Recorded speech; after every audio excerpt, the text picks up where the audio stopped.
세계적인 부자들은 연구해 보면요, 다 고아가 많아요.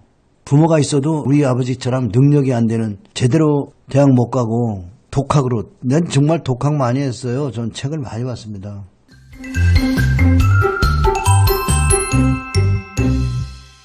근데 재밌는 거는 동창회 가면요, 동창회 회장이 학교 다닐 때 공부 못하고 가난한 집에 가 동창회 회장이에요. 70쯤 되면 완전히 그렇게 돼요. 그래서 아버지가 부유하다는 거는 자식들에게 불행을 안겨주는 거라대. 그래서 자녀를 성공시키려면 아버지가 일찍 꺼져야 된대.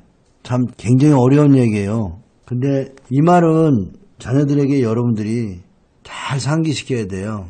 돈을 벌고 부자로 살기 위해서는요, 인간성이 돼야 돼요. 우선 사람들과의 관계에서 관계를 잘 가져야 돼요.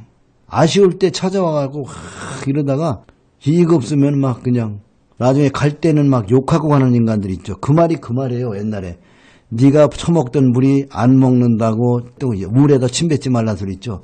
근데 나중에 그 물 또 처먹게 돼 있어요. 그죠? 그래서 직장 생활을 할 때든 동료들 간에건 꼭 헤어질 때 잘들 하셔야 돼요. 이게 데일 카네코스에서 있잖아요. 비난, 비평, 불평하지 마라. 이거 굉장히 중요한 거거든요. 그게 가난하면 그런 거를 조심하게 돼요. 아, 언젠간 저분과 또 비즈니스 하게 될지 모르니까.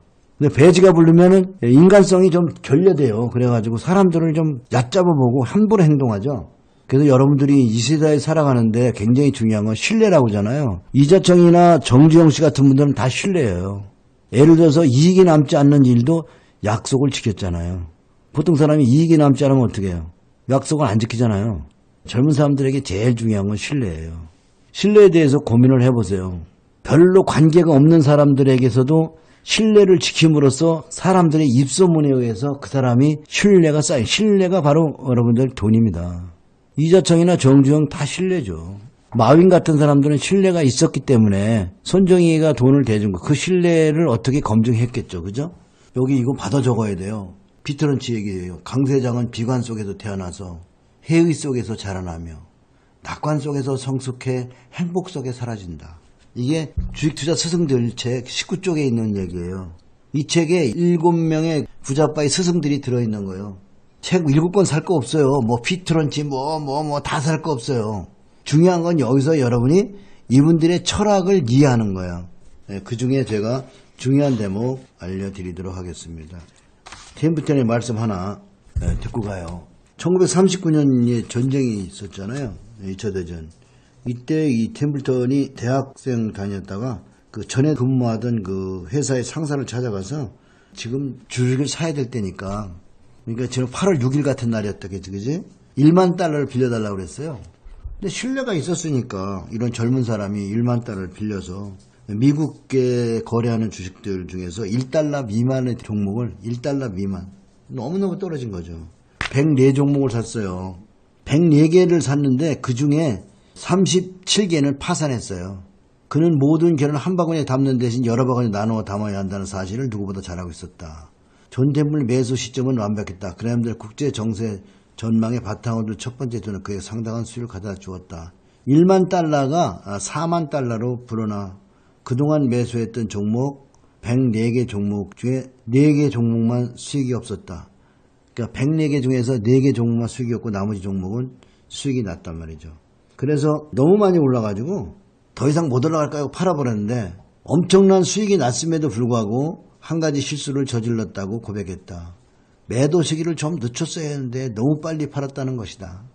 미즈리 퍼시픽 니코 네일로드를 들어보면 존 템플이 이 주식을 0.1달러에 매수했는데 몇 년 후에 주당 105달러까지 올라갔다. 하지만 그는 그때까지 기다리지 못하고 미리 팔아버렸다.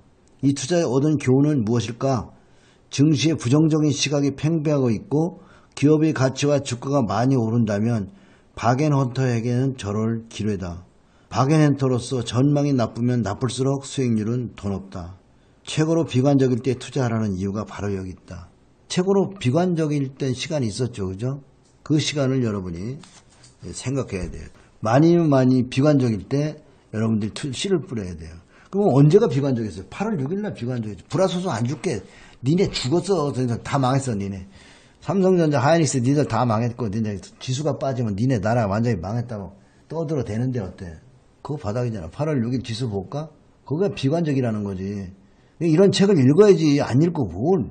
카카오 8월 6일 날이 어딘 줄 알아? 이날이야.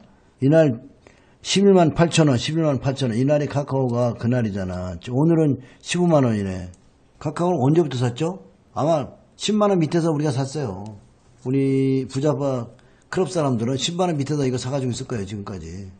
아직까지 들고 있죠. 하이닉스 가진 분들은 한번 좀 올려주세요. 이게 계좌, 실계좌입니다, 여러분. 대신증권, NH투자증권, 키움증권, EBS 전부 매매를 하면 매수자리와 매도자리가 다 나와요, 여러분. 복귀 차트 찾아가지고요. 여러분이 매매를 보세요. 만약에 내가 돈을 잃겠다면 높은 데서 사셨고요. 낮은 데서 팔았을 거예요. 이게 계좌와 차트가 결합된 거예요. 차트에 보여주는 거죠. 현대차는 좀 기다려보세요. 결국 현대차가 무거운데 지수가 올라가면 어떻게죠? 키 맞추기. 알아요? 몰라요. 키 맞추기. 전설님이 뭐 재미나고 젠백스 올려주셨던데, 젠백스도 우리가 산 거 보세요. 이게 내가 추천을 잘했는지 못했는지는 이게 다 여기 써 있어요. 여기 보면 바이가 매수 조금씩 나눠 하셨네요. 야, 그 만화했는데 매수자리가 다 있어가지고요. 내가 날짜 안 봐도 돼요. 다 써 있으니까. 그리고 매도 날짜가 다 있잖아요. 다 팔지는 않았겠죠? 여러분 이런 계좌가 정말 중요해요. 여러분의 계좌를 자꾸 보시라고요. 매수자리 하얀 게 매수고 파란 게 매도예요. 대신에는 하얀 게 매수, 파란 게 매도요. 이거를 계속 보셔야 돼요. 이거를 88TV 회원 게시판 가면 있잖아요. 여기 가면은 그동안 우리가 매매했던 게 다 여기 있어요. 우량님도 있고 해피님도 있고 여기 보면 해피님도 보면 전부 매매한 거를 다 복사해서 올렸죠. 예, 이거 남양비비안은 뭐 상당히 많이 수익 내셨나요? 하이트진로 홀딩스, 한신기계 이게 굉장히 중요한 거예요. 그 계좌 없는 사람들 얘기는 다 뻥이야. 진짜 주식시장에서 돈 먹은 사람만이 주식의 원리를 이해하는 거예요. 요게 여러분이 주식을 배운 첫 번째예요. 그 주식 계좌를 공개한 사람들의 이야기가 진짜라고. 리얼. 이거는 거짓말이 아니잖아 이게. 리얼몬이잖아 이게. 여러분들 그래서 고수들만 찾아다녀야 돼요. MC닉스 어이구 멋있네. 그러니까 여러분이 중요한 거는 여러분들이 또 이런 계좌를 사용하면서 복귀 차트를 보셔야만이 어디서 사야 되는 자신감이 붙는다고요. 복귀 차트를 보는 것만이 여러분이 고수로 가는 게 실제는 언제나 그리고 이게 정확한 바닥과 천정이 없어요. 맨날 마음이 흔들려요. 그래도 우량주는 빠져도 마음이 편안하고요. 계속 기다리면 올라간다. 사실은 절망적이었던 시장이 언제였냐면요. 여기에요. 아주 오랫동안 조정을 했던 데가요. 여기도 88년부터 94년 올라갔다가 여기서 여기까지 또 조정했거든요. 신고가 나고. 여기가 2003년까지잖아요. 94년도에서 10년간 조정받았어요. 종합지수가 그때도 신고가 나고 10년간 조정받았잖아요. 10년 후에 돌파하는데 이 출발 라인이 노정권이에요. 노무현 정권이에요. 그 다음에 여기가 탄핵입니다. 이 탄핵이 와가지고요. 그때 전부 경제에 대해서 부정적이었어요. 노무현 대통령은 다혈질이고요. 그 언론하고도 막 싸우려고 그러고 막 중구난방으로 막 정신이 없었어요. 그때 그래서 우리가 엄청나게 여기가 부정적이고 나라가 위험하다, 경제가 어렵다 그래서 주식에 대한 생각들을 제대로 못했어요. 근데 다들 아니라고 그러고 경제가 어렵다, 대통령이 좌파라 뭐 진보라 뭐 경제가 어려울 건데 주가는 제일 많이 갔고 부동산도 많이 갔어요. 여기 2007년 끝날 때까지 보면. 그러면 우리가 주가가 올라가는 거는 좌파든 우파든 그게 아니라 준비되면 간다. 우리나라 회사들이 준비가 되면 가는 거예요. 많이 조정받으면 가는 거예요. 저평가되면 가는 거예요. 그래서 가만히 보면 이라크 사스 전쟁으로 여기가 엄청 어려웠어요. 여기가 9.11 테러고요. 여기가 IMF예요.